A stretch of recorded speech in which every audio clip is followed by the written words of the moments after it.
ETF index mutual funds నేర్చుకుని stock మార్కెట్లో రాణించాలనుకుంటున్నారా? వెంటనే ఈ నెంబర్కి కాల్ చేయండి. నమస్తే, welcome back to Suman TV. Present మనతో పాటు ఉన్నారు అనలిస్ట్ మందరి కృష్ణారెడ్డి గారు. నమస్తే సార్. నమస్తే అమ్మా. సార్, ఏపీలో 13 ఏళ్ల లోపు ఉన్న పిల్లలు ఎవరైతే ఉంటారో వాళ్ళందరి సోషల్ మీడియా అకౌంట్స్ అన్ని కూడా బ్యాన్ చేసేస్తామంటున్నారు. గతంలో కూడా చూసుకుంటే ఇలాంటి వార్తలు మనం చాలానే చూసాం.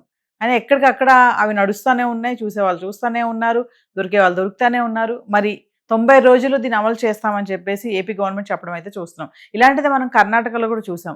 ఒకసారి డీటెయిల్గా వెళ్తే ఇది నిజంగా బ్యాన్ చేస్తారా?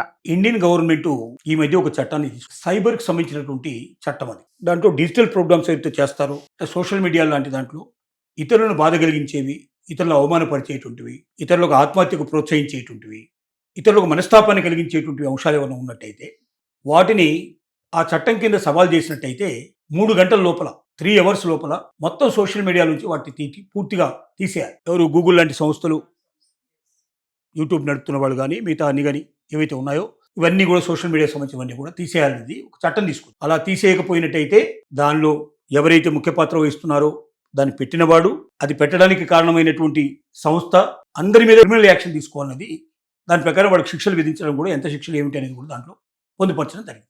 ఇది వచ్చిన తర్వాత భారతదేశంలో చాలా రాష్ట్రాలు దీని గురించి ఆలోచిస్తున్నాయి. అందరికన్నా ముందుగా మేల్కొన్నది ఆంధ్రప్రదేశ్ రాష్ట్రం.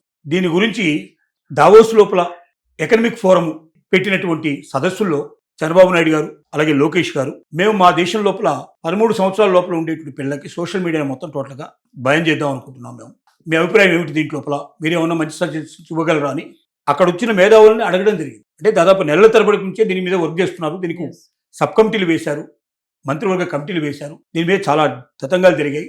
గూగుల్ లాంటి సంస్థలన్నింటినీ పిలిపించి వాటితో కూడా మాట్లాడారు. ఇది ఎలా సాధ్యం, ఏం చేస్తే బాగుంటుందని చెప్పి మొత్తం మాట్లాడారు. వీటన్నిటికీ వెనక తీసుకున్నట్టయితే ఆస్ట్రేలియా ప్రభుత్వం ప్రపంచంలోనే అన్ని దేశాల కన్నా ముందర 16 ఏళ్ల లోపల ఉండేటువంటి పిల్లలందరికీ సోషల్ మీడియా పూర్తిగా బ్యాన్ చేయడం జరిగింది, రద్దు చేశారు, చట్టం తీసుకొచ్చారు అక్కడ. అయితే ఆస్ట్రేలియాలో ఇది చాలా పకడ్బందీగా అమలు జరుగుతుంది. కానీ ఇండియా లాంటి దేశంలో ఇది ఎంతవరకు జరుగుతుంది అనేది, టెక్నికల్గా సాధ్యం ఎంతవరకు ఉంటుంది అనేది ఒక పెద్ద ప్రశ్న. కారణం ఏమిటంటే, ఒక ఫోన్ కొనేటప్పుడే ఆ ఫోన్ ఎవరి దగ్గరతో ఉంటుందో వాళ్ళకి సంబంధించినటువంటి, ఇప్పుడు ఆయా కంట్రీస్లో ఏముంటాయంటే ఒకే ఒక సింగిల్ కార్డు ఉంటుంది వాళ్ళ దగ్గర, ఆధార్ కార్డు లాంటి కార్డు, వాళ్ళ లైఫ్ సంబంధించిన అన్ని ఇన్ఫర్మేషన్ దాంట్లో ఉంటుంది. చిన్నపిల్లడి దగ్గర నుంచి పెద్దవాడి దగ్గర ప్రతి ఒక్కరికి ఆ కార్డు కంపల్సరీ ఉంటుంది. ఆ కార్డు నెంబరు దాంట్లో ప్రత్యేకంగా ఇస్తే తప్ప వాడికి ఆ వస్తువు అమ్మడం జరగదు. కొన్నిటికి వాళ్ళ పేరెంట్స్ పర్మిషన్ లేకుండా జరగదన్నప్పుడు పేరెంట్స్ పర్మిషన్ కూడా కంపల్సరీగా తీసుకోవాల్సిన పరిస్థితి ఏర్పడుతుంది. అంటే ప్రతి ఒక్క వస్తువు, ప్రతి ఒక్క సర్వీసు ఎవరు తీసుకున్నారో, ఎంత చిన్నపిల్లవాడైనా వాడికి సంబంధించిన ఐడి నెంబర్ తోటే, యూనిక్ ఐడి అంటారు దాన్ని, ఆ యూనిక్ ఐడి నెంబర్ తోటే ఆ వస్తువు వాడి చేతికి వస్తుంది. వాడు ఒకవేళ ఏదైనా మెయిల్ ఐడి క్రియేట్ చేయాలన్నా, సోషల్ మీడియా లోపల ఏదైనా సరే ఒక కొత్తగా వాడు దాంట్లో ఎంటర్ కావాలన్నా ప్రతి దానికి ఆ నెంబర్ కంపల్సరీగా వేయాల్సి వస్తుంది. కాబట్టి వాడి వయసు ఆటోమేటిక్గా దాంతో తేలిపోతుంది.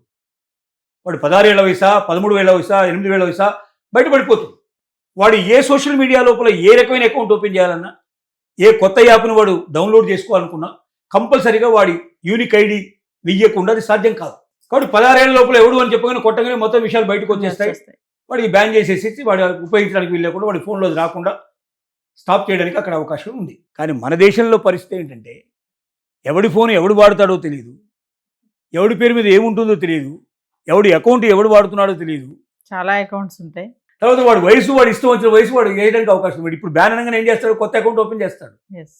16 ఏళ్ళు ఎందుకు చెప్తాడు, 18, 20, 25, 25, 30 వేస్తాడు. ఎందుకంటే అంత ఫాల్స్ ఇన్ఫర్మేషను, ఫేక్ ఇన్ఫర్మేషన్ తప్ప రియాలిటీ, ఒరిజినాలిటీ మన దగ్గర చాలా తక్కువ. ఈ ఫాల్స్ ఇన్ఫర్మేషన్తో నడిచే మన దేశంలో ఇది ఎంతవరకు సాధ్యం అవుతుంది అనేది పెద్ద ప్రశ్న. దీని మీదనే డిస్కషన్స్ నడుస్తున్నాయి ఆంధ్రప్రదేశ్లో.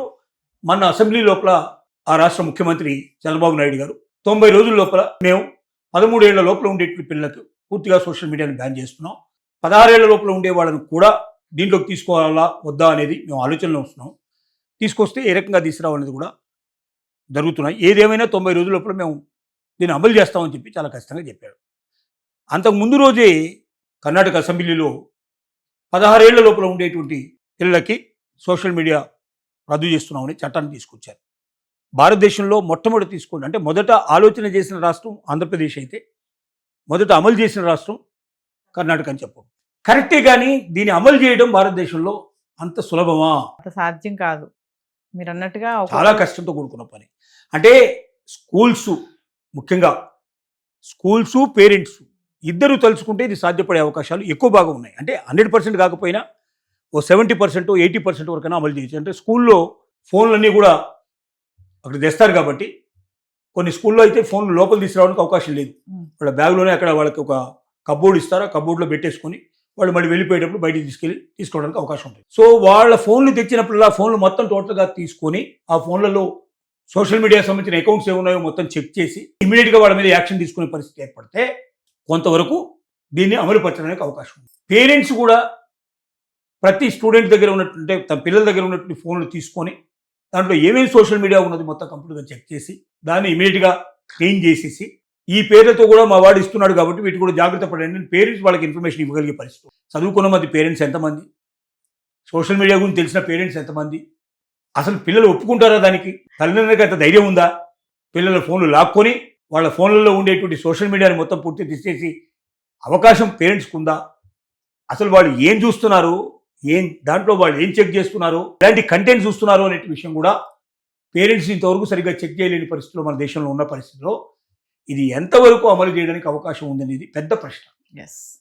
కానీ ఖచ్చితంగా అమలు చేయాలనుకుంటే టకాటక ఒక 100-200 మంది 500 మంది పిల్లల మీద యాక్షన్ తీసుకోవడం మొదలు పెడితే మిగతా వాళ్ళందరూ సెట్ రైట్ అయ్యే అవకాశాలు ఉన్నాయి. ఇమీడియట్గా అసాధ్యం అనేది ఏం లేదు, కానీ సాధ్యం చేయాలంటే కొంత కఠినంగా ఉండాల్సిన పరిస్థితి ఏర్పడుతుంది.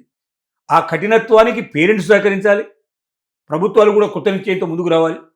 అందుకే 16 ఏళ్ల లోపల పెట్టారు. ఎందుకంటే 18 ఏళ్ళు అంటే మళ్ళీ వాడికి ఓటు హక్కు వస్తుంది. నాకు ఓటు హక్కు ఉంది, నువ్వు నాకు సోషల్ మీడియా తీసేస్తావు అని వెంటనే వాడు ఓటు రాకుండా చేస్తాడు. కాబట్టి ప్రభుత్వాలు భయపడేది ఏంటంటే ఓటు గురించి భయపడతాయి. 16 ఏళ్ల లోపు వాళ్ళకైతే ఇది అమలు చేద్దాం అనుకుంటున్నారు. అమలు చేయగలిగితే మాత్రం వండర్ఫుల్ యాక్ట్. ఇది చాలా విపరీతమైనటువంటి, మన ఈ మధ్యనే మనం చూసాం, ఉత్తరప్రదేశ్ లోపల మీరట్లో ఒక సంఘటన జరిగింది. 3 అమ్మాయిలు ఆత్మహత్య చేసుకున్నారు. పైనుంచి బిల్డింగ్ నుంచి దూకేసి కొరియన్ గేమ్స్ లోపల తండ్రి కోప్పడి సూసైడ్ చేసుకున్నారు. 3 ఫోన్లు తీసేసుకొని ఇంకా ఫోన్లు నీకు ఇవ్వని చెప్పేస్తే 3 కలిసి ఒక తర్వాత పైనుంచి దూకి చనిపోయారు.